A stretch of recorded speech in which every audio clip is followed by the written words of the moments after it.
everybody. Thanks for coming, everybody. Welcome back after spring break. Today's panel is, as you know, politics and sports. What do people think? You know what I'm going to do is pull my mask down here while I talk into the microphone. My name is Dave Junker. I'll be the moderator today. I'm very excited for our conversation. Grateful to all our guests for agreeing to be a part of our panel. Thank you all for being here as well. So if you're like me, you've probably spent the last 5 days or so doing nothing but watching basketball, March Madness, and you don't know, what you're going to do with the next 2 days because there's no basketball for 2 days, and the NIT is just not worth watching, right?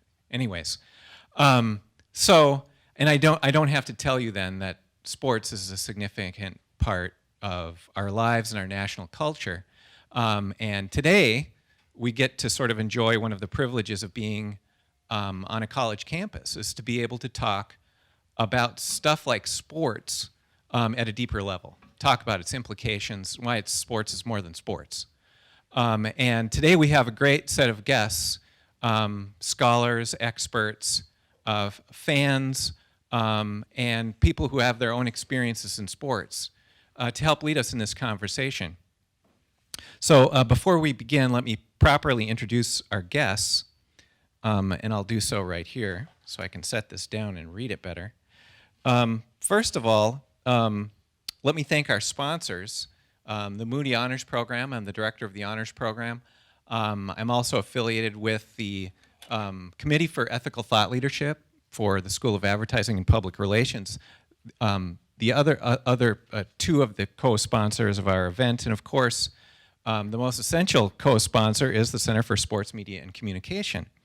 And all three of our faculty guests here are affiliates of the Center for Sports Communication and Media. And I'm going to begin by introducing the director, Michael Butterworth. And he is also chair of director of the Center for Sports Communication and Media, and Governor Ann W. Richards Chair for the Texas Program in Sports and Media, and Professor of Communication Studies. Jennifer McClearen is a feminist media scholar who examines the cultural production of difference in sports media. She's an assistant professor in the Department of Radio, Television, and Film, and she published her first monograph, Fighting Visibility, Sports Media and Female Athletes in the UFC, and that was just recently published in 2021. Congratulations, Jennifer. And also Natalie Brown-Devlin, assistant professor in the School of Advertising and Public Relations, and associate director for research for the Center for Sports Communication and Media. Her primary research interests include social identity, sports crisis communication, and digital media. And they're all with us today because they are co-authors of the recent report on politics in sports media. And joining us today is a panel of students, including Brett Siegel, a doctoral candidate in radio, television, and film. Thanks for joining us, Brett. Paige Gifford, a senior in advertising, also a Moody Honors student, a former competitive figure skater. Maya Taylor, who's a senior in journalism with a specialization in sports journalism. She's also a Moody Honors student. And we also have Justin Lee, sophomore in advertising, a Moody Honors student, and I know a big sports fan because we've had lots of conversations about it. Thank you all for participating. We're really excited for our conversation today, and let's get started. And if I could get things rolling by simply asking you, Mike, a little bit about the report, what the purpose of the report is, and how it might be related to the mission of the Center for Communication and Sports Media. Thanks so much, Dave, and really appreciate everybody being here, and a great opportunity to talk with my fellow members of the center and with our excellent students from Moody as well. The idea behind the report was that as the Center for Sports Communication and Media, we were interested in trying to promote the research activity of faculty and graduate students in particular within the center, and to try to grow our academic profile in the growing sports communication world in higher education.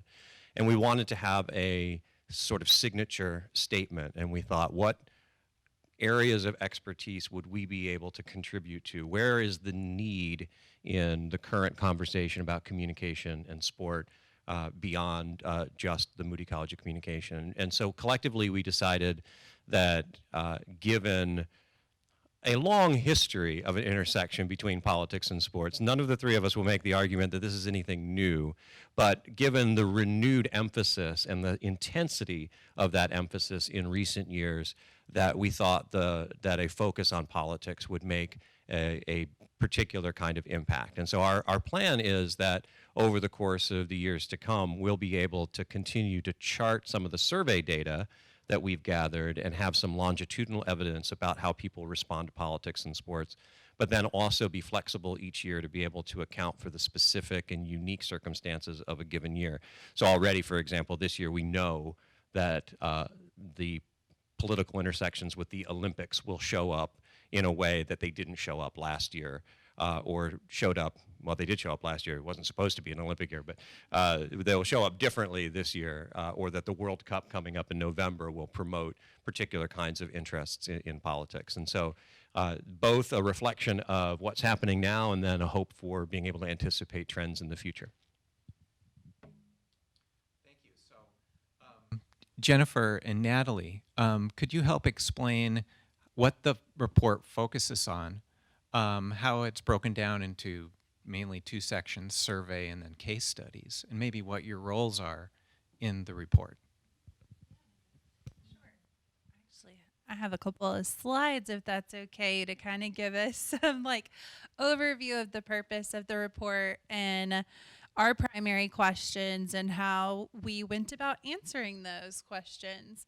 So, like Mike said, this was kind of one of the quotes that we had at the beginning of the report, that after years of hearing potentially that sports and politics do not, or as some people might say, should not mix, it has become impossible to ignore the multiple points of convergence between them. So this was kind of like a driving theme of this report.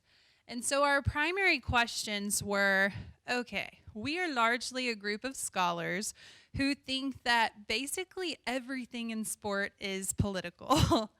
But one of our graduate students brought up the point in one of our research meetings, well, what do sports fans think is actually political in sport? And we said, great question. We should answer that with this inaugural report. Another driving question was, what does the mainstream sports media mean? How do people view the mainstream sports media? How do they view their political leanings? And so to answer these questions, we conducted 2 surveys and we did a series of critical case studies. And so I can either, do you want me to go ahead and kind of jump into the survey stuff or? Sure, or maybe Jennifer, you could explain briefly your role and then we could get to the survey stuff.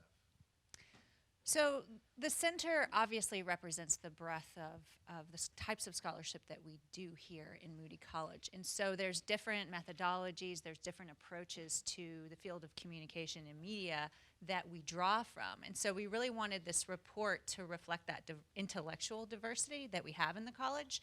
So in addition to having the survey section that provides quantitative and qualitative data that gives us a little bit more understanding about how people are thinking about sports and politics, we also really wanted to delve into some particular case studies to draw out the ways that culture and ideology in particular have a bearing on how we understand sports media in particular. So, for example, there are essays on name, image, and likeness rights and how that perpetuates a discourse of paternalism. There's an essay on looking at specifically Simone Biles and Naomi Osaka and how they used their own media platforms or created their own media content to speak as Black women and to push back against some of the traditional ways that they'd been characterized in sports media, because sports media has a long history of misrepresenting or underrepresenting women of color in particular Black women. And so these essays provided us an avenue to kind of look at specific cases that are related and connected to politics, and that can connect with also some of the things that we're thinking about through the surveys, but it provides a different type of method in terms of how we're presenting the content itself. Thanks. Natalie, do you want to go ahead and share some of the results of the surveys? Sure. Okay, so like I said, we conducted 2 surveys. The first survey, our goal again is just to say, what do sports fans view as political? So, as I said before, we kind of have this idea that scholars view the intersection of sports and politics one way, but let's see if fans viewed it the same way as we might. So these were the top, if you will, political topics in terms of how fans view them. If you want, just as an aside, if you want information about the demographics of our sample, more sampling information, shout out to viewing the PDF of the report because it's all there. This is kind of like some highlights. So one of the things that we found and one of the things that we focused on in the initial report is we broke things down a lot by party ID and party affiliation. So you'll see that across the board, things that sports fans view or topics that sports fans view as being political are overtly political acts. Quite literally, athletes running for office, athlete protest policies, transgender rights, coverage of a politician's fandom, and so on. These were kind of our top 10 in the report. There are a lot more. And these were kind of the bottom 10. So the things that rated a little bit lower in terms of whether or not they are viewed as overtly political are things like athlete health and safety policies or athlete drug testing policies. And this is a primary example of something that I think scholars would wrestle as being quite political in nature, but it doesn't necessarily, sports fans don't necessarily see it as political as the other topics. One thing that we, as the quantitative team, found quite interesting was this discrepancy in scoring when it came to views of transgender rights versus views of related to gender, right? Gender is kind of hovering around that midpoint of like, a little political. But then when we looked to transgender rights, it was I think the second overall or third. And so that kind of discrepancy in scoring we found quite interesting. Now, to Dr. Butterworth's point earlier, one of our goals of this report is to gather longitudinal data over time. It's also to account for certain things that happen in a given year. And this last year, and one of the things that was also covered in our critical case study section, are all of the legislative bills that have been introduced at the state level pertaining to transgender athletes' rights. So that, I think, is showing in our data here. And the critical case study section gives a lot more context to that. Now, this was one of our overarching questions. Should athletes even share their political beliefs? And we were interested in just kind of starting off with this dichotomous answer because ESPN ran a poll a few years ago and found that 7 in 10, I believe, people supported athletes speaking up on social and political issues. In our survey, we've seen a bit of a shift, right? We actually see that 56% of our participants said no. However, when we break it down according to political identification, we can see that Democrats pretty much are that kind of 7 in 10. They're hovering around there, 7 out of 10. However, Republicans, people who identify as a Republican, are 85% don't think athletes should speak out. Now, this theme will echo across the 2 surveys. We're going to see these stark divides along political ideologies, and I don't think that is particularly surprising given how polarized the U.S. is, and this was a U.S. sample. One other thing that I will call out is the independents in our sample tended to trend, I think, more in favor with Republicans in our sample. So participants were also asked why they felt that way. So should athletes speak out, yes or no? Well, now why?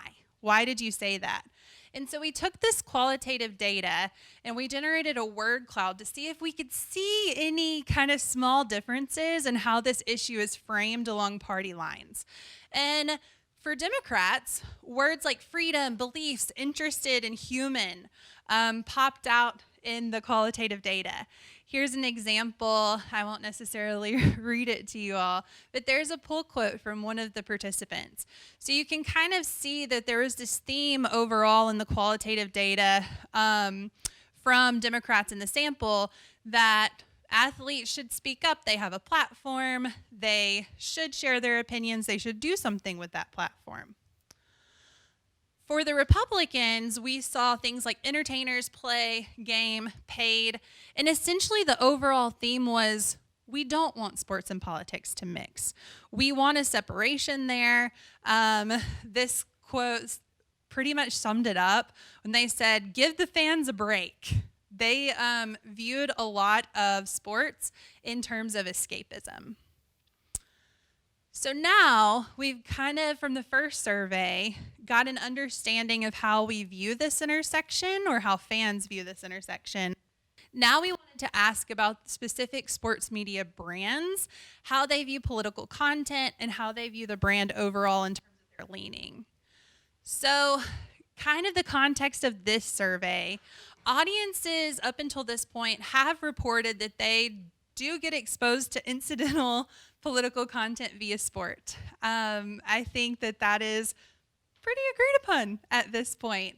And in fact, 2021, we had so many compelling storylines, whether it was COVID, vaccinations, racial justice protests, mental health discussions, the Olympics.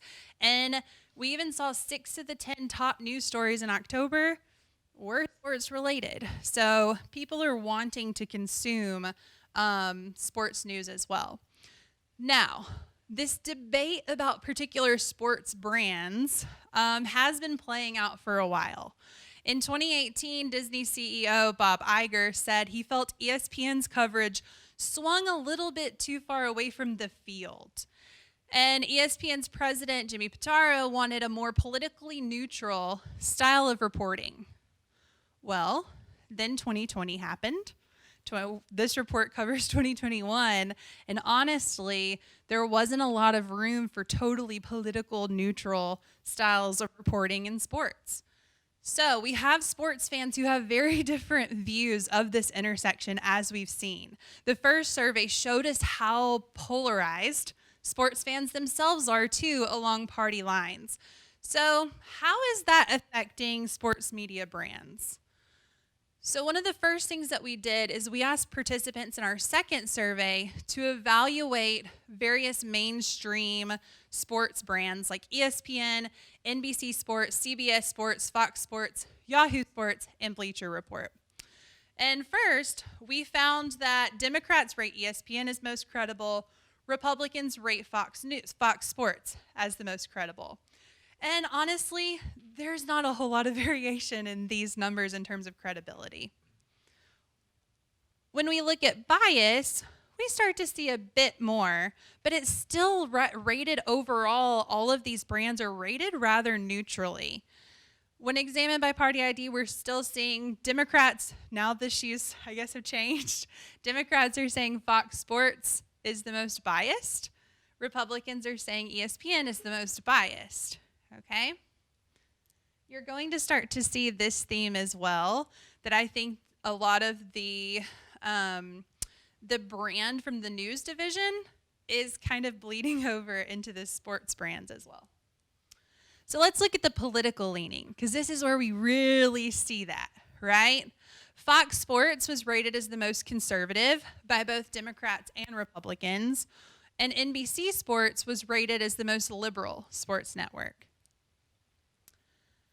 So we've kind of got an overview of how these brands look by party ID. So we asked a few more questions. The first survey, we just said, should sports and politics mix? Now we wanted to see how participants feel about sports media covering various political topics. And as you can see, now we've got a lot of variation according to party lines. So overall, whether it is, should the sports media cover it if an athlete or a coach is just encouraging voting, not a particular candidate, just encouraging the act of voting. You can see that Democrats were supportive of that, Republicans not so much. When we did the total combined sample, it hovered kind of around that neutral 4-point zone. When it comes to cover athlete protest or coach protests during games, you kind of still see that same trend. The same trend with covering athlete or coach protests outside of games. Democrats say, yes, that's a coverable topic. Republicans say, no, it's not. Now, the last one, the trend changes because the question was, should sports teams prohibit athlete political content? So not just are we okay with the mixing of sports and politics, but should this intersection be banned by sports teams? Because remember that word cloud earlier? They're paid, they're entertainers. So this is probably what is driving that change in result, right? So we're seeing Republicans are saying, yes, sports teams should actually ban athletes from speaking out. So the overall kind of finding here is that Democrats kind of are more favorable to sports media covering athlete or coach political engagement as opposed to Republicans. And those are our 2 surveys. There's more in the report if you're interested. Thanks, Natalie. And when we begin our questions from student respondents, maybe we can start with any questions that you might have about some of the survey data. But now let's talk a little bit more about the case studies. And Jennifer, feel free to just focus on one or give us an overview, whatever you'd like.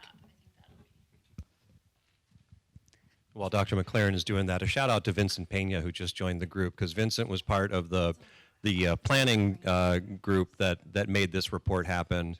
Vincent's finishing up his PhD in the School of Journalism and Media right now. So since you just walked down, we'll make sure we gave you some love, Vincent. Glad I could help you with that.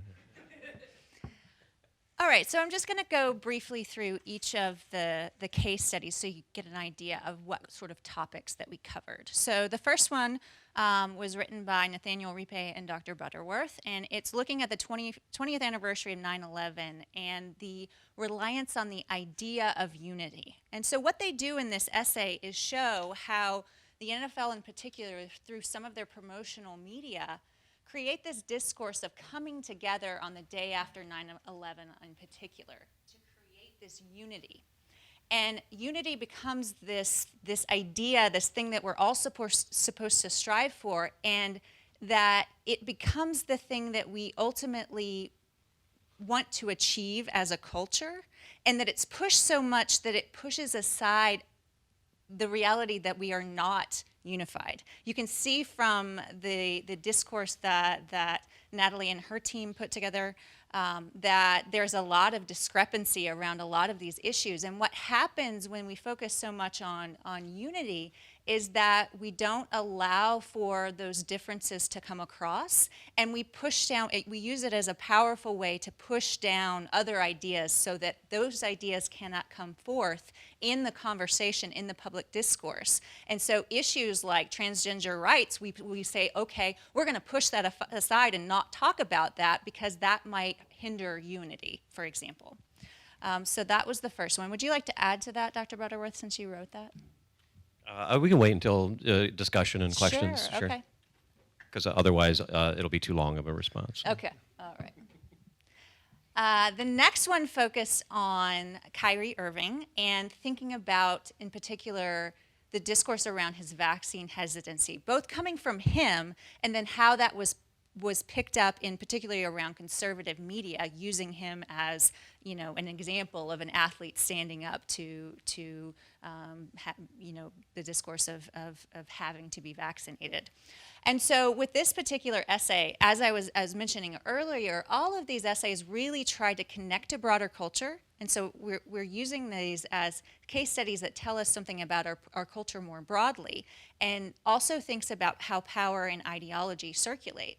So with this one in particular, Dr. Butterworth and Olivia Geller were looking at how he was becoming this litmus test for an ongoing culture war about vaccine hesitancy.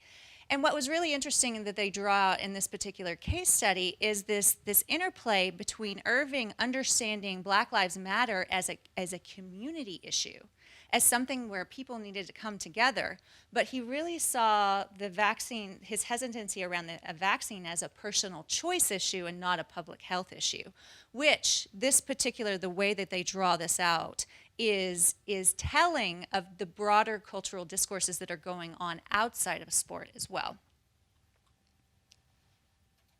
Oops, I keep trying to use the wrong computer.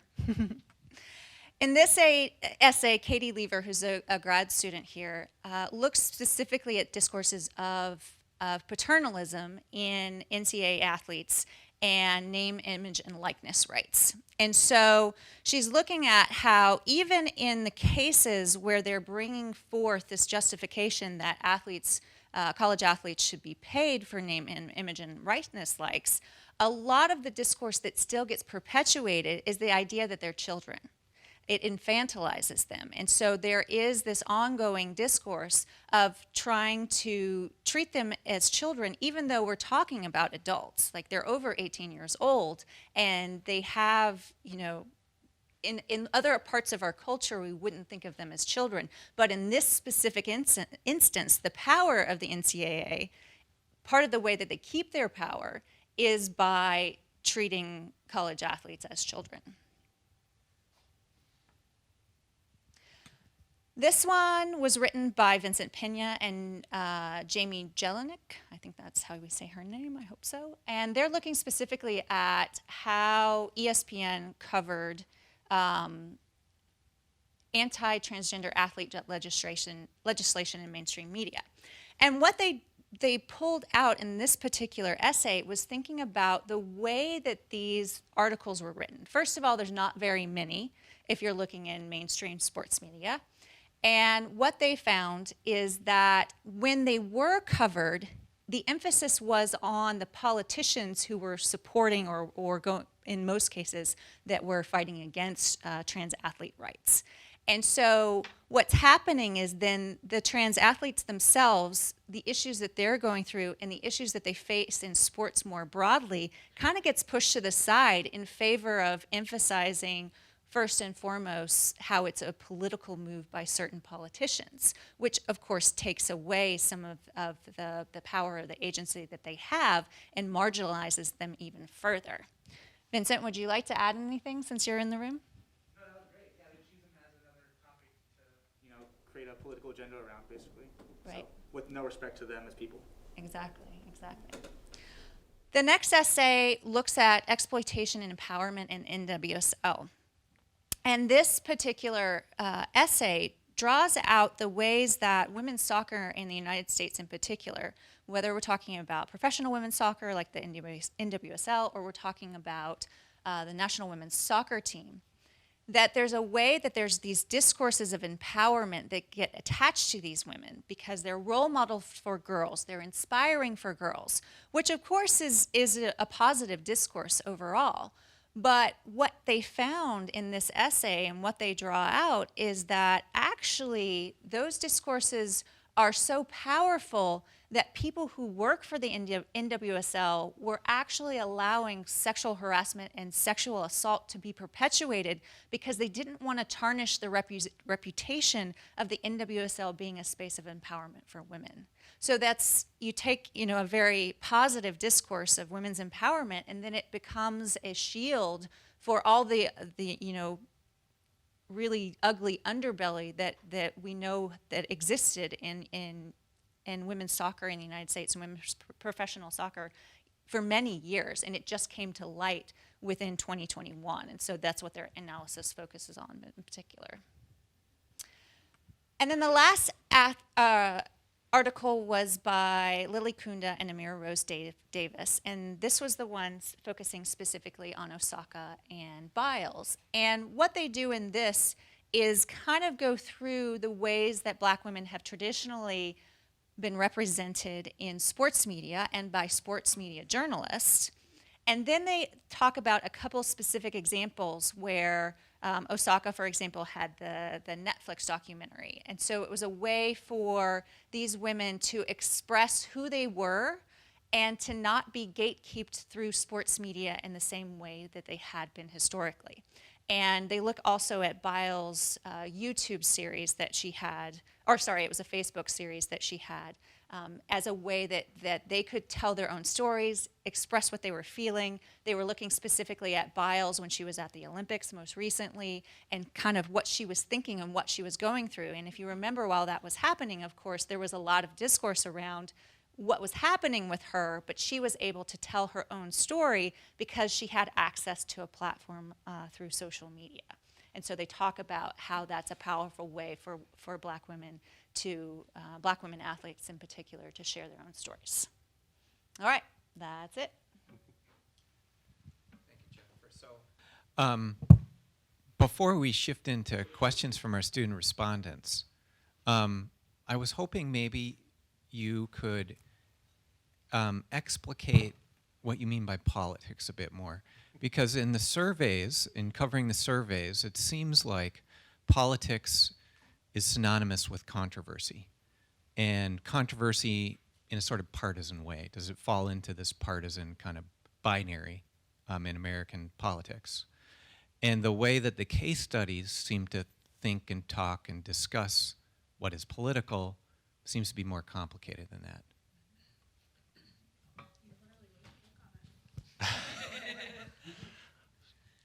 So yeah, I think a lot about these very questions. There's a terrific book by Michael Serrazio called The Power of Sports, in which he quotes Bob Costas as saying that people who suggest that politics shouldn't be in sports are really just saying we don't want the politics we don't like to be in sports. And so your instincts about controversy showing up as a synonym for politics, I think, is consistent with what we saw in the survey data. As scholars, we tend to take a much more expansive view of what counts as politics. So on the one hand, it's the obvious things. Political officials, elected officials, campaigns, legislation being passed. Those are things that we all obviously, and I think uncontroversially agree, are political. The definition I tend to use of politics is that it is anything that has to do with contests over power and resources. And then we open the door to a whole bunch of other ways of thinking about what is political. So as an example of that, if you consider a stadium development project, much of the conversation about whether or not a city should build a new arena will be focused on who's going to pay for it, where will it be located, will it lead to economic redevelopment, because that's always a promise that's made that is almost never kept. And won't this be great for community esteem and morale? And all of those things ostensibly are apolitical, except for the fact that in order to make the decision about who's paying for it, you have to go through a political process. In order to decide where the arena will be located, you have to potentially displace people in their homes. In order to think about whether or not there are actual benefits to the community, you have to weigh the benefits of a stadium versus the benefits of a school or a hospital or new roads. So all of the choices that we make if we think about what's political or about building a stadium is, in fact, political. So we approached from our own case studies and our own instincts, we approached the idea of politics very expansively, very broadly. And that gets us then into thinking about national identity as being political, racial justice as being political, economic justice, labor, all of those things from our perspective are political. And so in some of the things that I have written outside of this project, I 100% agree that sports media like ESPN are political. It's just that they're not political in only one way. The accusation is usually made that sports media have become too liberal or too progressive. That's implied by what Natalie shared with Iger and Pitaro. But ESPN and other sports media are just as eager to offer conservative political positions when they're aligned with, say, military or national identity issues, or if they're aligned with commercial and capital interests. And so we absolutely see a range of political questions and contexts that are there. And one of the things we hope we can do is to add that complexity so that audiences can see, okay, this really is politics. Even if I'm okay with it, I'm just, the national anthem ceremony is happening. It makes me feel good. It makes me feel patriotic. But I get it. It's also political. I just happen to like that politics versus the other one, right? If we can get people to at least see that, then I think that's part of what we're trying to get to. Natalie or Jennifer, feel free to add to that. Well said. Well said. All right. Thank you so much. Let's move on to the table of respondents. And let's start. I'd like to just offer each one of you individually a chance here to ask a question or state, what is of interest to you in what was just presented, or what you'd like us to discuss before we kind of start riffing more generally. So Brett, go ahead. Sure. Okay. Is this on? Yeah. Well, first of all, thank you so much for this really fascinating and timely project. As you mentioned, I think in the past couple of years, especially, a lot of these conversations have sort of exploded into the public consciousness in a way that we haven't seen. And so I think the report, and I encourage you all to look at it in more detail if you haven't already, does a really good job of sort of distilling and capturing this unique moment. So thank you for that. And I think one of the things I love about it is that you have this sort of really valuable survey data on sports media consumers and brands on the one hand, and then on the other hand, these really insightful case studies. And I'm wondering, you touched on it a little bit with regard to how these appeals, like the NFL's appeals to unity, aren't supported by sort of the quantitative data that you found. So I'm wondering if you could speak a little bit more about if there was like a hypothetical final section in this report that sort of tried to put the survey data in conversation with the case studies, what that would look like. Or in other words, sort of like, what, in other words, kind of what does the survey data tell us about the case studies, and what do the case studies tell us about the survey data, and what's the value of kind of bringing those two in dialogue with each other? That's our $1 million question. That is our $1 million question. No, I appreciate that you asked that, because that's the question we're asking ourselves still kind of right now. Because one of the benefits of this report was bringing together various methodological approaches, bringing together scholars from who had a wide variety of research interest, who just all happened to maybe even tangentially just be interested in either sport or politics. And then now we're all together, and what can we produce from it? But yeah, the answer is we're still kind of wrestling with that question in a way, because we do kind of foresee maybe a potential article coming out that kind of does just that, of how can we maybe bridge the gap a little bit more and kind of put that final exclamation point on it. I'll follow up with that and take your lead with the reference to the unity conversation, because and disunity or discord might be synonymous with controversy. If we equate politics with controversy or division, then we run from the reality that politics is a necessary part of the human condition. So for many of us, politics is a dirty word. It's something that we're a little bit scared of. Many Americans don't vote or don't actively participate in the political process. We're cynical about politics. If we can find ways of being able to break through that, to recognize that politics in and of itself is not necessarily bad, then perhaps we can think about some ways of refiguring the political relationships. Politics are unavoidable. Conflict is unavoidable. So if we could be better at addressing conflict and trying to work through conflict, that might be a resolution that is helpful to us, as opposed to these sort of ambiguous calls for unity regardless of what we're united for or against. And that would be, perhaps one of the ways that we could put in conversation the survey data with some of the case studies.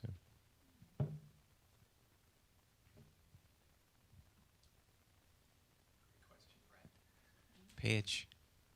Hi. Okay. I have a question I'd like to disclaim by saying it's not all of it is explicitly mentioned in the report, but I'm a physically disabled athlete, so the Paralympics are very near and dear to my heart, and there's been some stuff going on with the Paralympics, and the International Paralympic Committee banned Russian and Belarusian para-athletes from competing in the games as a result of the Ukrainian-Russian conflict. And the president of the IPC said, very hard decision, these athletes are a victim of their government's actions, but 100% the best decision for the Paralympic Games. And the Paralympics have 0.05% of the viewership that the Olympics do. And I was wondering, do you think because of, you know, the stronghold that the Olympics has over sports media, will the IOC ever be able to make such a politically charged decision like the IPC did? Especially like with the Russian athletes, IOC already had a very soft take on situations like Kamila Valieva and her testing positive for, you know, bad substances. So I was just curious on if you thought it's ever possible for the IOC to like get to a place where like the IPC, they're making those decisions that are super political in nature. That's a really great question. I would say, so first of all, I'll preface my bias here in that I will say that the IOC is extremely political in everything that they do. And the decisions about where they hold the Olympics, the decisions about, you know, how different sanctions come down, about athlete drug testing, about all of those things are extremely political in nature that are tied up in economic decisions primarily about where they're hosting those and what sort of economic gains that organization can make through those decisions. So I think larger, you know, if you compare it to something like the World Cup, or you compare it, you know, or if you look at the Olympics in general, I don't have a lot of faith that they're going to make the right decisions around, which is a very loaded word, I understand, around certain political issues like that. Whereas smaller, less visible organizations have a greater capacity to make decisions like that because they aren't tied up in the same ways with the same dollar signs attached to it. So that's what I would say initially, but if either of you want to add to that, if you know more about it. I don't think anybody has any faith in the IOC. The biggest question is which is worse, the IOC or FIFA, in terms of comprehensive corruption. I think the point of tension that you raised, the idea that the IPC can afford to be political because the stakes are perceived to be lower in terms of viewership and dollars, reflected in Jen's comments, I think is really important. And that speaks to a long-term narrative about when athletes or organizations or media entities can afford to be political. I wouldn't expect, the IOC has given us no indication to think that it would operate in a way that would push back against what we've seen and had the opportunity to do so previously. And in fact, if it hadn't been via Poland and its national organization for soccer saying we're not going to play Russia in the World Cup qualifying unless you prevent them from being able to play, FIFA wouldn't have followed, the IOC wouldn't have paid any attention. Right? So the pressure is coming from other places. There's a very, very long history of the IOC acting in its own self-interest and not the interests of others. Yeah. Yeah, I can just add in terms of, you know, like you said, could we argue like the Olympics versus FIFA? They were both also included in terms of our initial survey, which asked people, again, what is political? And one thing that was kind of interesting to me, I think it's also, again, kind of like I called out that certain events of the year are going to show up in terms of user perception, especially since it's survey data. So in a way, like the neutral stuff was cut out for the deck, because that's where like stadium construction landed. But it's also where the Olympics and the World Cup landed as well. But the Olympics were viewed as more political in nature from sports media fans. I don't think that's surprising, but again, scholars I think have a more nuanced take. Hello. Can everyone hear me? Okay. Well, thanks, like everyone said, thanks for this really awesome report. I thoroughly enjoyed reading it and learned some new things. And I also think it's kind of funny that people don't think sports and politics intertwine, because ever since I started covering sports, I have learned a lot more about the world. So that's just proof to that. One question I had for y'all is how do you feel that athletes, I guess, have like a moral responsibility to speak out about politics? Because I don't know, I watched The Last Dance a couple years ago, and there was a moment where like Michael Jordan didn't speak about some candidate running, and he got criticism for that. But then you have somebody like LeBron that's very outspoken. And so do you think athletes should share, or is that just a personal choice? Bulls fan here. Lived in the Chicago area in the Jordan 90s. So yeah, I was like, oh, we're going to talk about Mike. So yeah, in North Carolina, it was the Senate race, and Harvey Gantt was running against Jesse Helms, who was pretty notoriously racist. I'm just going to straight up racist.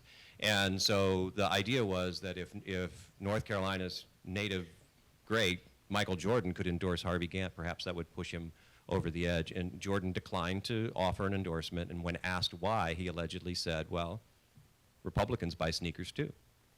And what that confirmed in sort of the mythic understanding of sports and politics was that the money was so big and the stakes were so great if athletes dared to speak politically that they would lose too much, that no one would do so. And so Jordan stood in for an era that later was inherited by Tiger Woods as an era when athletes had so much money and so much exposure but were completely apolitical. Now, that's not entirely the way things were at the time, but that was sort of the prevailing argument. It makes it really interesting that Jordan has been, in the last couple of years, one of the folks who has said, yeah, I'm gonna put my money where these causes are. And if not for the NFL sort of stepping on everybody, the NFL occupies more oxygen in the sports media atmosphere than anyone. And Jordan announced his brand announced a $100 million commitment to racial justice organizations. And the very same day, the NFL came out with a statement about how they were going to support Black Lives Matter. And I think that's when they had the video that included an image of Kaepernick, as they were literally erasing Kaepernick from any opportunity. So the question, though, is, do they have a responsibility? I think athletes are like citizens of any stripe. They have every right to be politically motivated and outspoken when they are moved to do so. They are not more obligated or less obligated unless they are explicitly benefiting from or taking advantage of a system that they need to acknowledge that they're implicated in. And that's where Tiger Woods, I think, is a particularly interesting case. One of the case studies that Jen mentioned that I was involved with is about Kyrie Irving, and this is a particularly good example here. So Irving first became known for being outspoken when he said, yeah, the earth is flat. And then folks said, Kyrie, you might want to rethink that. And then he sort of had to rehabilitate his image, and had done so in all kinds of ways by being involved with Standing Rock reservation, and then sort of acknowledging his Native American heritage, and then being very vocal about whether or not the NBA should play in the bubble in the wake of George Floyd and everything happening with the pandemic. And was very thoughtful about that, took real leadership about that, earned a great deal of criticism, but also a great deal of praise because of that. And then comes back a year later with the vaccine hesitancy, an issue on which he has no authority to offer the opinions that he's offering in the same way that he offered about racial justice.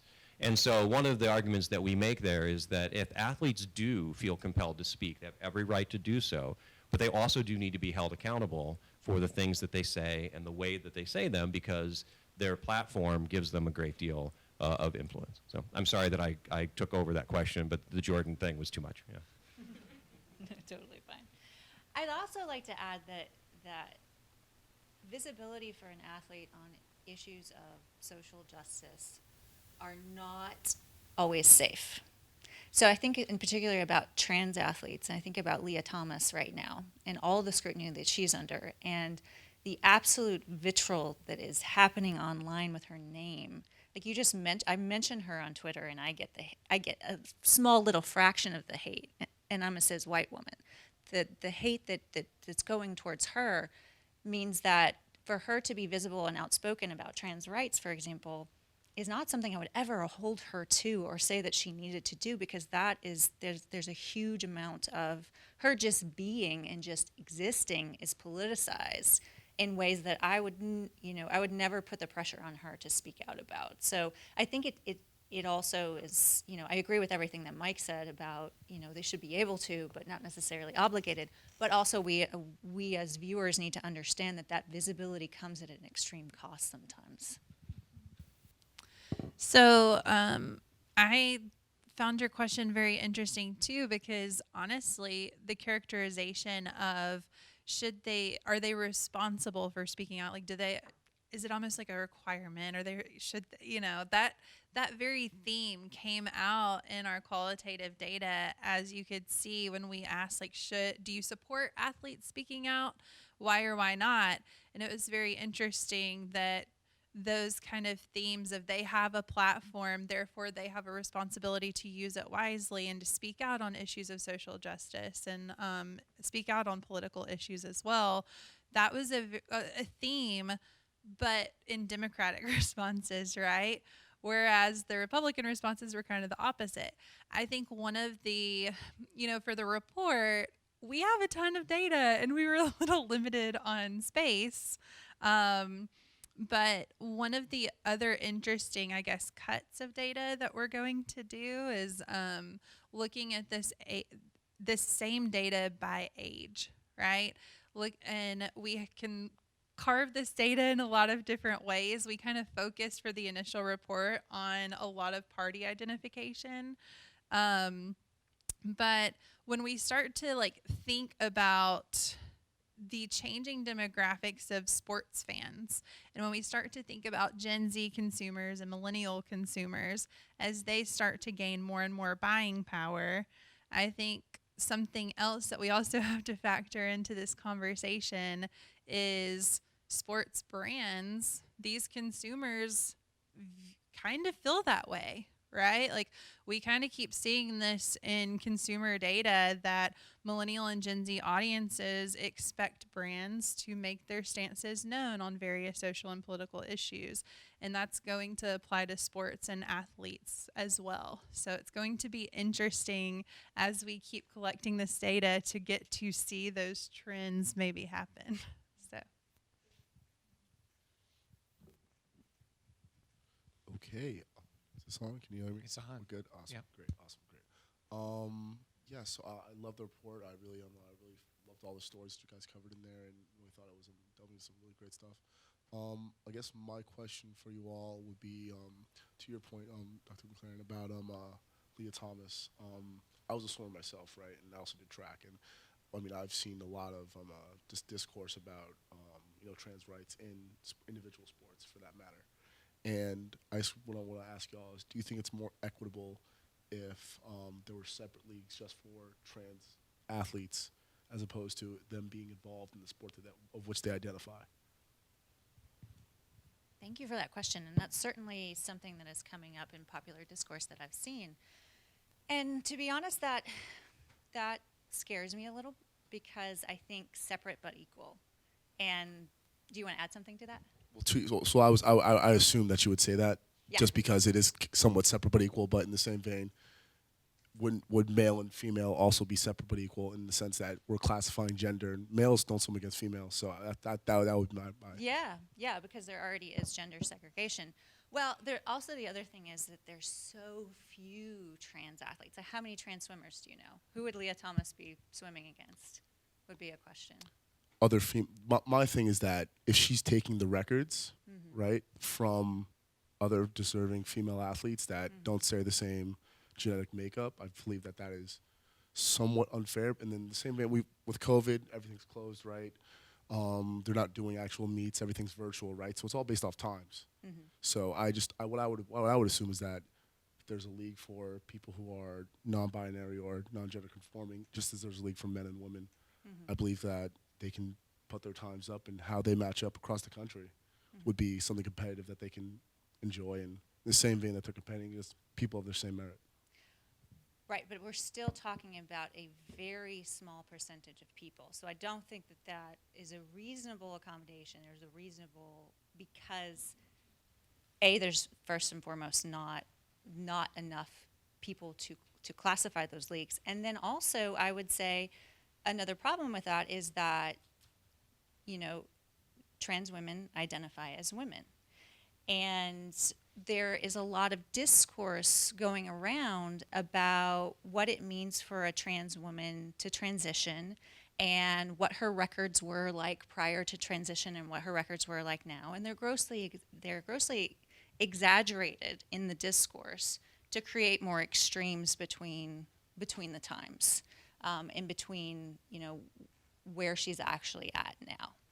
And I think it's something that we have to grapple with as a culture in more inclusive ways. We need to be a lot more understanding, and we need to have a lot less knee-jerk reactions about trans athletes, because the reality is we don't have, because there's so few of them, there's not enough scientific evidence to say that trans women have an immutable, undeniable advantage over cis women.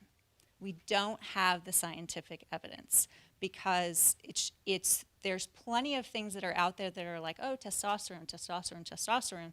But the reality of that is that depending on the sport, depending on the study, there's a lot of different factors that go into what makes human bodies different. And there's a lot of advantages, quote unquote advantages, in sports across the board that have to do with different bodies. So if you're really tall, you can play basketball. If you are you're really good at producing oxygen in your body, and if you have, like Michael Phelps, for example, is also really good, like he gets rid of lactic acid really quickly. Various things. There's all sorts of elite level human body advantages that we don't classify for. But you're absolutely right that gender is the one that we constantly classify for. And I think we need to do more work around exploding those two categories, because we're dividing 50% of the population into one or two categories when we know that human bodies are extremely, extremely diverse and there's lots of different variation.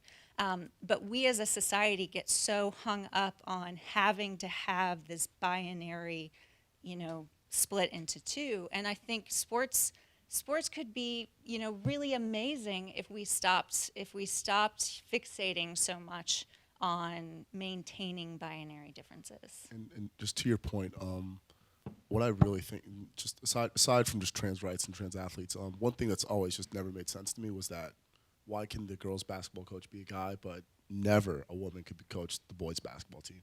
And that for me, that was just like, that's just the definition of inequity in itself. And hopefully, Becky, the stigma is ridiculous. It's just ridiculous that a man could coach and take on this assumed role, but never. So to your point, I do think that we need to break down the binary bounds of gender in sports. If I could add something to that, part of that is that we sort of take at face value. I'm going to use college sports, for example. So Vic Schaefer is the head coach of the women's basketball team here at UT, right? We take at face value that that's entirely appropriate kind of scenario. Jody Conrad didn't coach the men's team when she had her legendary career here. But that's part of a historical break that happened. So before Title IX, when women's sports were categorized in their own section of intercollegiate athletics, there were intercollegiate athletics directors for women. There were women coaches for the women's teams.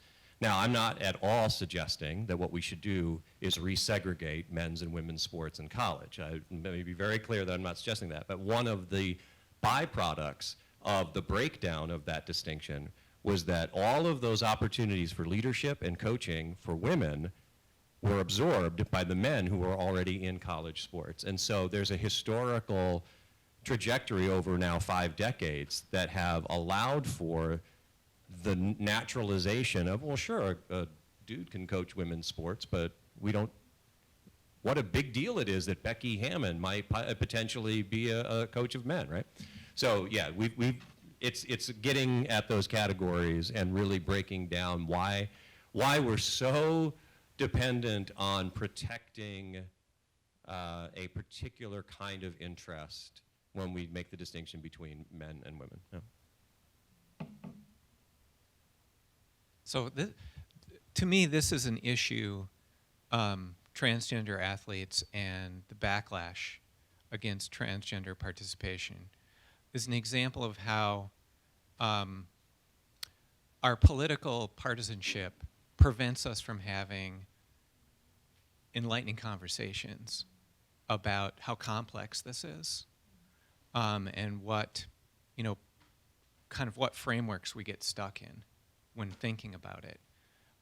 Because it seems to be in the way the media covers it too, is it's you get spokespersons who are activists and on either side of the issue that end up framing it in a partisan way, so that we're unable to talk about, well, the complexity of transgender athletes participating in completely genderized sports.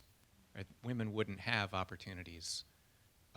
We wouldn't be cheering on the women's basketball team in a March Madness Sweet 16 appearance this weekend, right, if we didn't have a separate league for women. But transgender participation totally complicates this. What do we do about it? Anyways, I appreciate this, and I was thinking to myself that this case study here on black women athletes raising awareness about mental health is an example of how an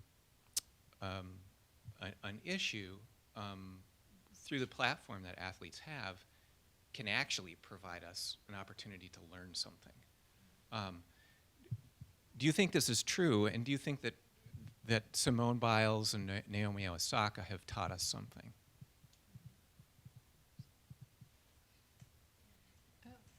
Yeah, I'm just like, absolutely. Yeah.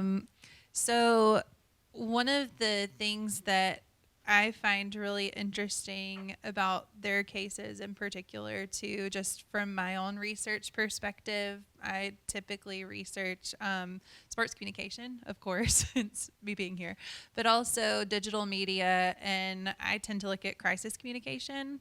And one of the things that I've noticed, especially with athletes over the last couple of years, I have an article coming out here soon,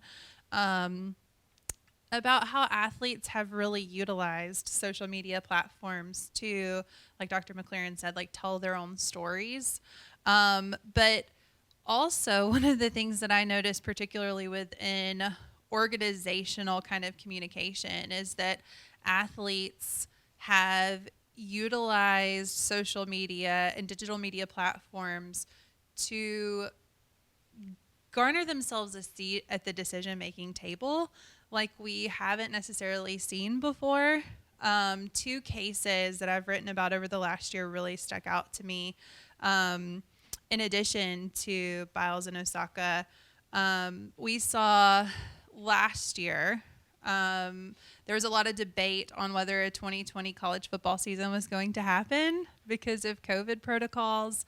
Some major leagues said it's not going to happen.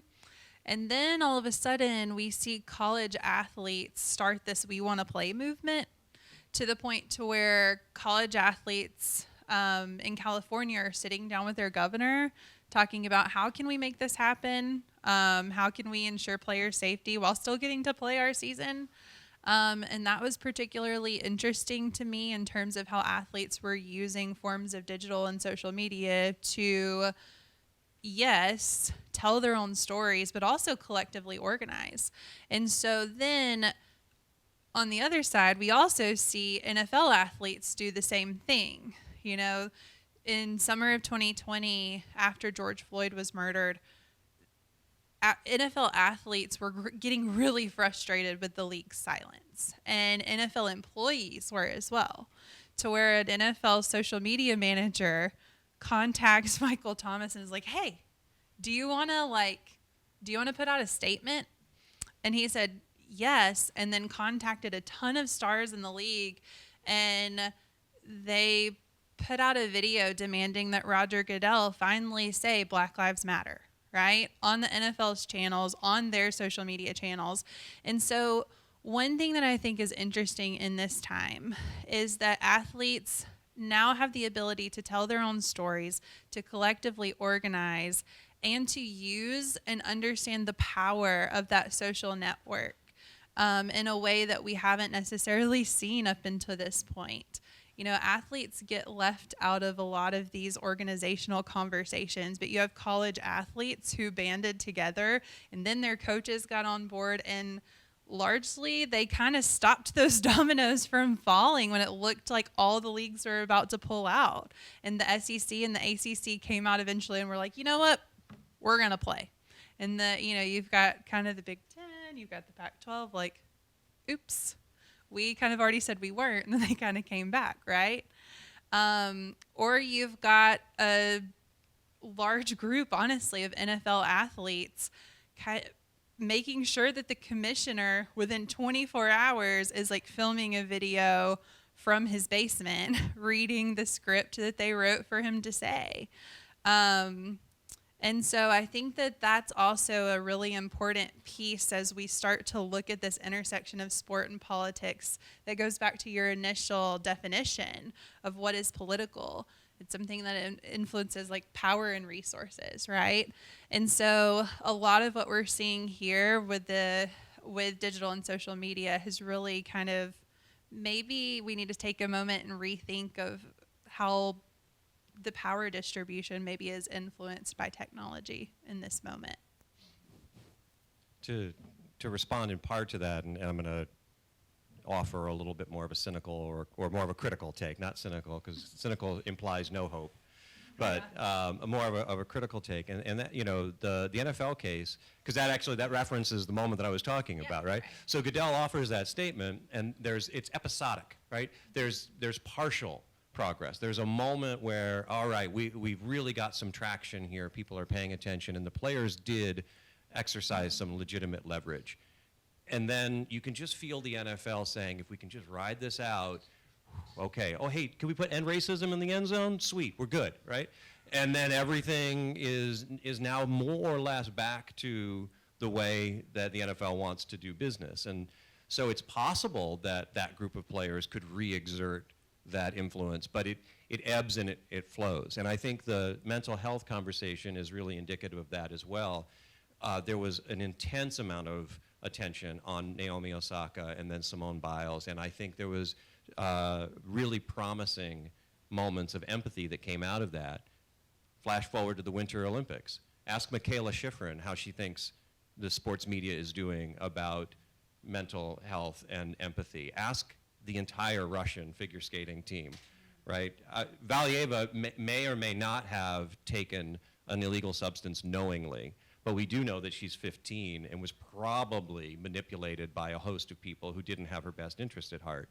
But that post-competition scene was gut-wrenching, if you haven't seen that, to watch all of those skaters, and as dramatic as it all may have seemed on television, and of course the network loves that, those are real people with real emotions who are experiencing that, and so it moves in fits and starts. And I think there's an overall narrative that may be getting the direction we want it to go. It's just not a straight shot.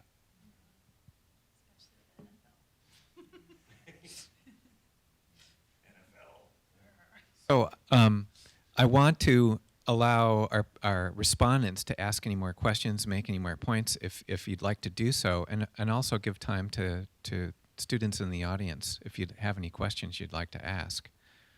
We can do so now. It looks like Paige, you're all over that mic. Go ahead. Yeah, I have a quick one, maybe. So, do you think it's all athletes have the ability to speak about things and make change, or just athletes in the mainstream sports? Because I was a figure skater, and it's popular during the Olympics, right? But no one really follows U.S. figure skating outside of the Olympic cycle unless you're in the sport. And I now practice Taekwondo, and no one in the States really is following USA Taekwondo. And I can't speak to USA TKD as I can figure skating, but there has been a lot of stuff in the figure skating community with like abusive coaches, horrible stuff, and none of it really changes because there's just no traction with it. And do you think that's because like even though the Olympics are big for skating, like no one really cares about figure skating outside of every 4 years? Because I know like you can enact change with the NFL or the NBA, but it doesn't seem like that's happening with the sports that are like cool for the Olympics and then they just don't matter. So I think that's a really good point, right? I mean, I think that in those two cases, essentially it was essentially kind of the perfect storm to garner that much attention, right? These were issues that had overall national attention at the time. These were also, like you said, mainstream sports, and they were athletes with large social networks as well. So if I just like put on my public relations scholar hat, they already kind of had that built-in audience, right? I think one thing that social and digital media does allow for are direct communication with online communities that have essentially become hand raisers to say that they are interested in your area, right? But to garner that much attention and that much change, I think you're right. I don't know that that's not to say that this something similar couldn't happen, but I do think in the instance you mentioned with figure skating, it would be more likely to happen if the Olympics are going on, right? Where there is that just overall national attention within the media as well. It's already there. They're already seeking out stories for their coverage. Yeah.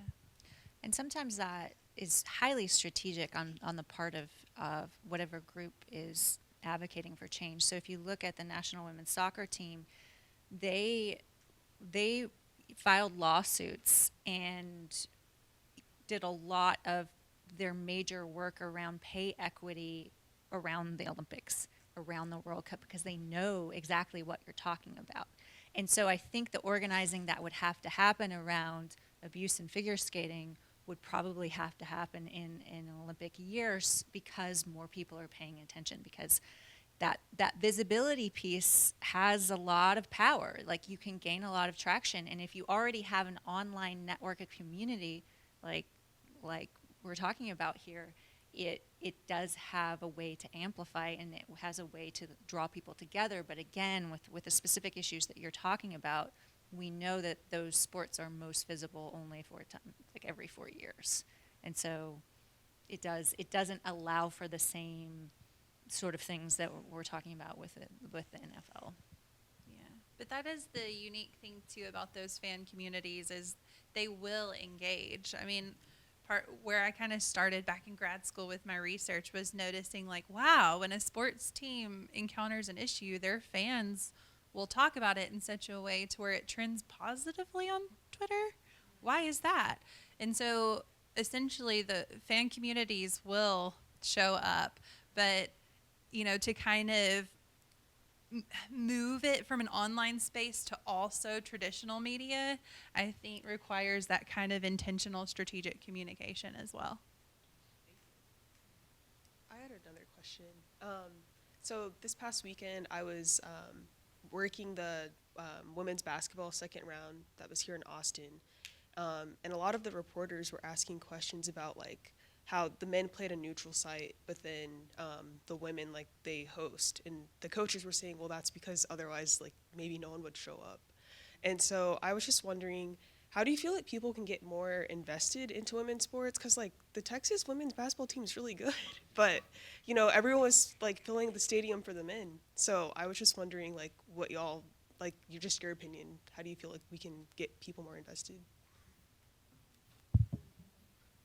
Well, I just think back to a year ago with both the NCAA Volleyball Championship and the Women's Softball World Series, both of which set records for ratings on ESPN and ESPN2, and both of which were products of the fact they aired them.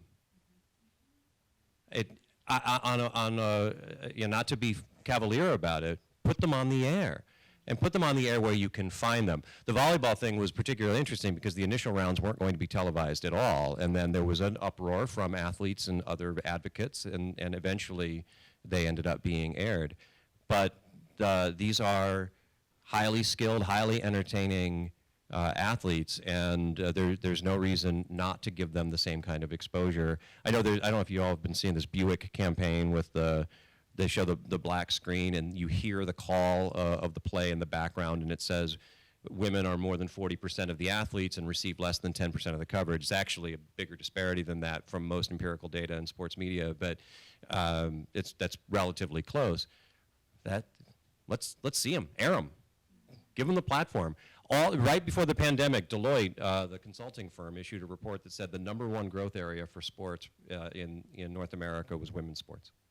It's there. The audience is ready. And so far, the first 2 weeks, we've got record attendance for the NCAA women's tournament in 2022. And I think one of the big issues of just sort of getting women on air has been this cultural knowledge that women don't watch sports and men won't watch women's sports, which is being proven over and over again is untrue.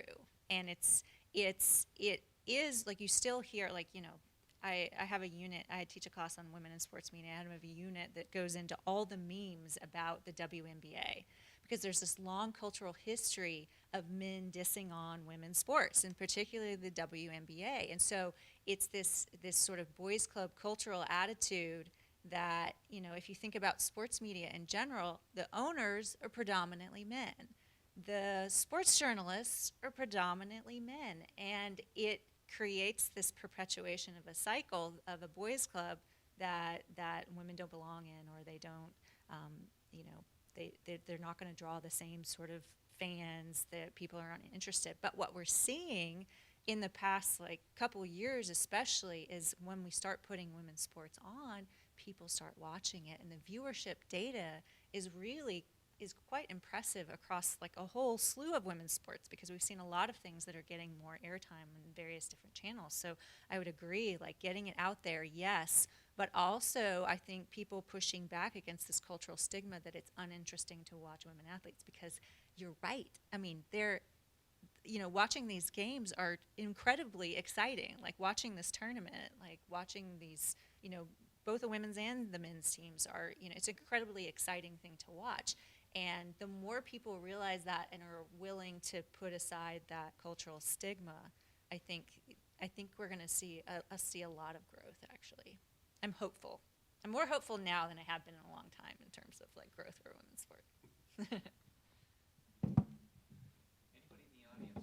Or Justin, you go in for the mic. Go for it.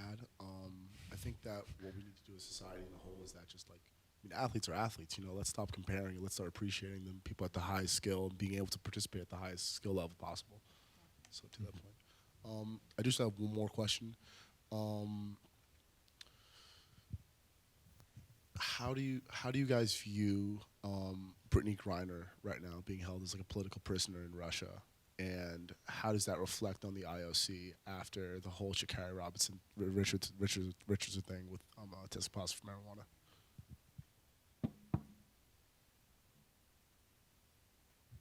Well, I think it's also another example of how we undervalue female athletes, because if she were LeBron, if she were anyone else really in the NBA,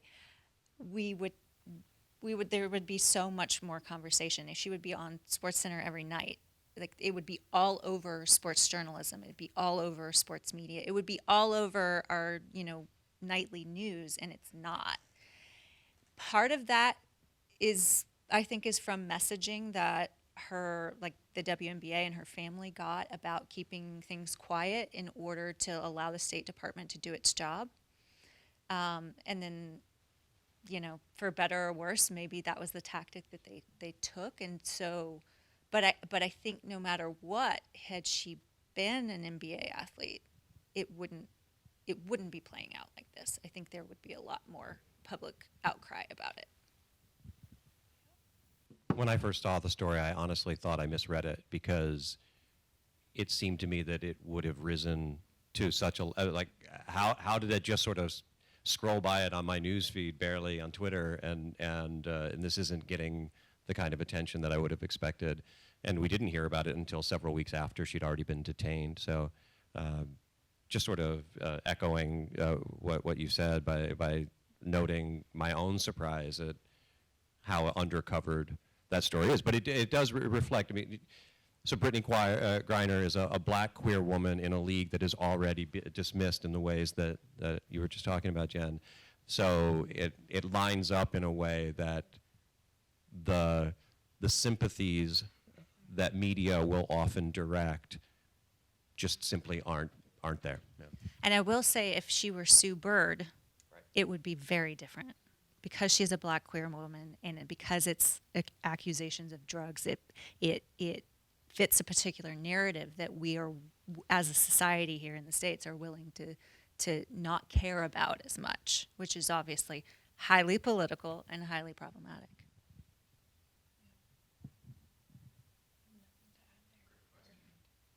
And then we'll take questions from the audience.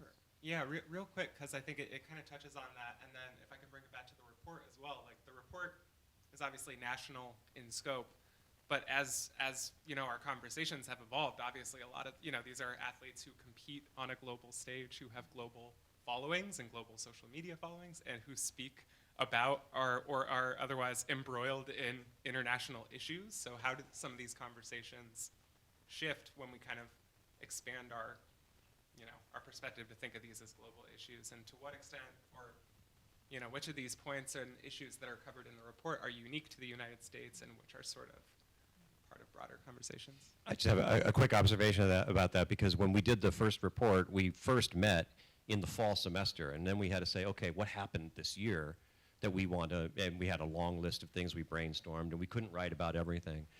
Coming into this year, I'm keeping a running log of things that we might potentially want to write about, and it's amazing how many of them, right? Can you talk about Novak Djokovic and vaccine hesitancy and tennis as a global sport, and then that still impacts how we talk about things here? That's still, so we made the decision initially that we would be domestic and focused because we wanted certain parameters for practical purposes, but already we've got that story. We have any number of stories that came out of the Olympics. Eileen Gu and the way that we've responded to that. Of course, the fact that the U.S. sports media can't help themselves but default back into a Cold War framework under the entire narrative with Russia. The World Cup is going to happen. We just have so many things that the U.S. women's national team decision that we just had impacts the rest of the world in terms of women's soccer. So it's unavoidable that we have to account for that. We'll have to make some decisions about where we draw those lines and how we justify that for the next version of the report. Yeah, I think it's something we always knew we would have been. I think at the time we were like, well, we're going to try to narrow in scope to start out, but then immediately we're like, oh, in year 2 we'll have we'll have the Olympics again, and we'll have the World Cup. Okay, so I think this is something that, like you said, we've already been talking about maybe having to adjust for. So we're almost out of time, and I want to give anybody in the audience a chance to ask a question who might want to, of anyone up here at the front of the room, or just to make a comment. And I'm going to bring the mic around, we're recording, and it'll pick your voice up. Anybody have a question or a comment to make? All right. So I wanted to say first, thank you for bringing up Brittany Griner, because I was actually going to ask that question. Because I am a Phoenix Mercury fan, and she plays on that team. And so, yeah, I do definitely think, with her being a black queer woman, the outroar, or the outcry, it would be a lot more amplified, even if like you said, LeBron, but also Sue Bird, just another woman in the same league, but just because she's white, the response would be a lot different. But there is also that uncertainty of whether we should be amplifying it, or if we should keep things hushed because of her safety, with her being stuck there. And so my question, because y'all kind of already answered my first question, but I was just wondering, Phoenix Mercury, their social media accounts have been kind of posting about just other things, and I noticed in the comments a lot of people are saying stop posting until Brittany Griner is safe and back in America. I know that recently they just posted Sue Bird versus Diana Taurasi, like possibly like their last time playing against each other. So they're really trying to promote that, which I get it's like a big game, but it's also like one of your star players isn't even like here. So people are just kind of saying to kind of like read the room. And so I was just kind of curious y'all's thoughts on like, I guess like social media personnel, like when like during like when they're trying to handle like crisis communication like this, what is their best like course of action to take? Like even talking maybe like Deshaun Watson, like just like what do you think social media like? Because I'm interested in like working in social media for sports, so I was just kind of curious like y'all's thoughts on like how they should be responding to something like this. So I think that you generally, in an instance like this, need to listen to the fans. Social media is a place where you have two-way communication, right? It should be a conversation between your brand and your fans, and you should make them feel heard. This scenario is very similar to what I kind of talked about earlier with the NFL. Fans online were getting really frustrated because the NFL's accounts, while worldwide racial justice protests were happening, they're like, check out this cool highlight from last season. And people are like, this is very insensitive to what's happening. And so my advice would be to listen to the fans and also to listen to your internal social media team. Because in that instance, the social media team was growing incredibly frustrated and has since gone on the record saying we were trying to get people to listen to us internally, and it didn't happen until the athletes also got involved. And of course, like that, any type of collective action on the part of athletes would generally be athlete driven. But from an organizational standpoint on social media, I think it's listen to the fans. And if right now posting just content isn't going over well, then maybe you silence your social media channels for the time being. All right. So something that's always interested me is that I'm really interested in the entertainment industry, right? And like we don't see an issue like this with actors or singers. Like when they say something political, people take their word for it and they actually just take it into validity. But like it's always something with athletes. Like people just kind of view them as like puppets playing a game. So like what do you think causes this disconnect between athletes and people in the entertainment industry? Well, actually, athletes are in the entertainment industry. So what causes this disconnect? I would push back a little in saying that I think sometimes entertainers are also subjected to some scrutiny. But I agree with you that they get more of a pass than athletes do. And that is probably due to longstanding stereotypes that athletes are dumb. They're dumb jocks, and they're there simply to play. And so when LeBron James and Kevin Durant talked about politics and Laura Ingraham said, shut up and dribble, that expressed a legacy of that stereotype that said you're there to just simply play ball. And that, of course, then is paired with a particular kind of racial politics that may or may not extend to the entertainment industry in all of the same ways. It depends on what aspect of the entertainment industry we're talking about. You know, Matthew McConaughey says something, everybody's going to think that's just great. But you know, so it depends. So, but yeah, that legacy of that stereotype has got to be part of it. Yeah, I would say we also do see some of that criticism in the entertainment space as well, to where it might even tie back to the Costas quote you mentioned at the beginning, to where it's like people complain if people make political statements at the Oscars or something like that, if it's the politics that they don't like. So, when you say entertainment industry, which aspect? Mainly like film and music. Okay. Yeah.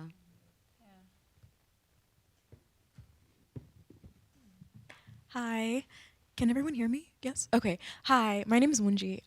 Actually, to go off of that, I am not a huge sports fan. I grew up in a big sports city. I grew up in San Antonio when we were on the rise. I'll never forget the big Miami Heat San Antonio game, which basically split my city in half. But a lot of the reason why I was not engaged in sports growing up was because of the racial politics of it. Like me and my black and brown friends growing up watching Spurs games and seeing mainly black players, black and brown players, but then a white coach and a predominantly white audience, and wondering like, why can't we go to these games, or why don't we see more people like us in leadership positions or sitting like on the front rows and stuff like that. There's a very specific narrative that is tied to majority black team and then white person in power that made us feel very uncomfortable. But that doesn't change the fact that I love basketball. I love playing basketball. It's a lot of fun, but those critiques are something that I always have to keep in mind. So while I was listening to all of you speak, thank you all so much for being here. I really enjoyed this.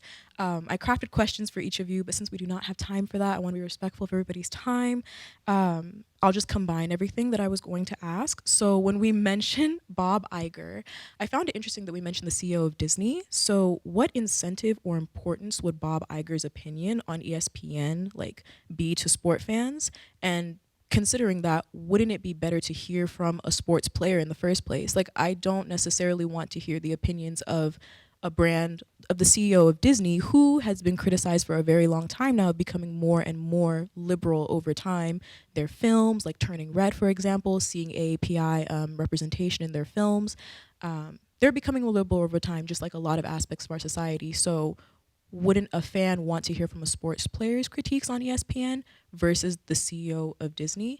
And then that goes into, of course, the party lines that you identified earlier on, the binary, Democrats and Republicans. So I was wondering, while conducting the survey, did you ask if there were Republicans or Democrats before or after gathering how they felt about different political topics? Because if they were asked before, then they might have actually thought that they had to give answers that more closely aligned with whatever the party has presented before. But if you asked after, then maybe they would have had more time to actually think about their own answers and wonder, how would my fellow brethren within the party that I identify with feel about the answers that I gave based on this topic? And yeah, so if someone says that I do not want politics and sports to be mixed together, can we actually argue that sports media channels should exist in the first place then, if we want to separate the two? Because they are inherently political as being bases of their information centers. Like, if you want to learn more about sports, you go to these channels, but then how could they not be political? Even the channels that own them, like Fox News, for example, is known for being a conservative platform. So if they have a section of their media that is about sports, isn't it more likely to be conservative in the first place because of that incentive that they have? And the bottom line is money. Yeah, I know. It's great questions. Okay, I'm gonna take the most straightforward one first in terms of your question about the ordering of the survey. If I remember correctly, maybe Vincent, you can correct me if I'm wrong. We asked this in a couple of different ways. So we asked some just overall identification questions. So this is meant to garner it's trying to say that identification happens on a spectrum, right? Some people might say oh, okay, I am this party label, but some people also don't like labels. And even if I do adhere to this political party, I will do it on it with a varying degree, right? So I think some type of identification question was a little earlier on, but the what party identification do you have? And then I think we also asked who did you vote for in the 2020 election to try to garner it too. Those were kind of at the end with the demographics. So there's that.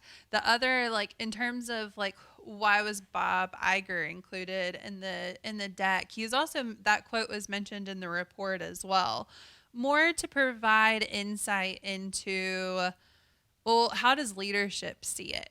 We're asking fans now, so we're not even asking athletes. We're asking the fans themselves, how do you see ESPN's direction? How do you perceive that? So we're trying to actually garner their insight and almost see, does it align with what the CEO of the Walt Disney Company thinks? Does it align with also just this there was a little bit more in the actual report in terms of the prevailing media narrative at the time of, I think Dr. Butterworth has mentioned, sports is becoming more liberal over time. So that's really why he was mentioned, but I agree with you that making sure that athletes and their voices were also included in this report is very important as well. just And to then- clarify, Disney owns ESPN. Yeah. Disney owns ABC, which owns ESPN. So Yes. ESPN is under the Disney banner, and so That was an yeah. important clarification. Thank you. Yes. So he was kind of, that quote too is the context of, like, I think it was from 2018. And then ESPN kind of got a new president at the time when a lot of that controversy was happening of ESPN is becoming too liberal. And then hence the other part of, like, now we have a new president of the ESPN division who's saying we're going to remain politically neutral.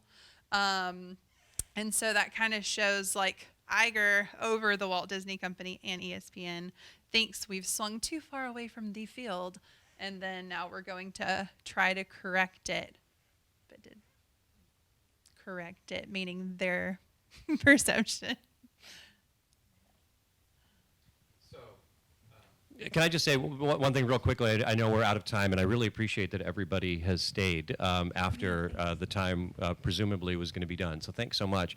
I just want to put in one little push for the Center for Sports Communication and Media, which is currently displaced, but we will have a physical site back by August, we hope by the fall semester, over in CMA on the 5th floor. And our purpose is to try to bring people together across all of the areas of interest in the college, using sport and sport media and sport communication as a way to do that. We sponsor the sports media minor, which if you have an interest in, I'm the person that you would want to talk to about. And we're always looking for ways to try to get students more directly involved. And I want to say that especially for undergraduate students, we would love to have your participation in the next version of this report.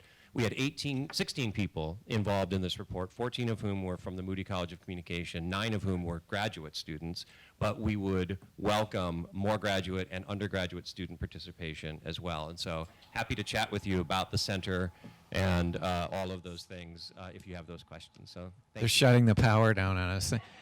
That's precisely what I was going to ask you about classes that students can take. The center doesn't actually offer classes, but you list classes that are taught by affiliate faculty that are cross-listed, right, as sports media essentially. classes. So all three of us teach courses in different areas, but Natalie, you haven't had a chance to teach a sports-specific course, correct?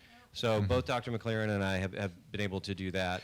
And there are handfuls of courses in the Stan Richards School of Advertising and Public Relations, 2 courses in communication studies, including my summer course called Politics and Protest in Sports.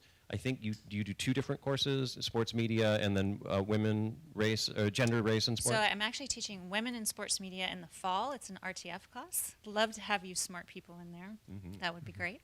And I teach a global sports media class, and I can't remember when it's on deck again, but it's an advanced undergrad/grad seminar, so it's a little bit more rigorous, of course, but I think it would be good for this audience. So just keep an eye on that. And one special topics course that we're going to do is a COM course. So it'll be listed as a college course, COM 310, and that's going to be Soccer in the Global Village, which is about the World Cup. And it's going to run in the fall, overlapping with the World Cup, and it'll be taught by Michael McCambridge, who is a decorated sports journalist and has taught this course for us before and also at previous institutions.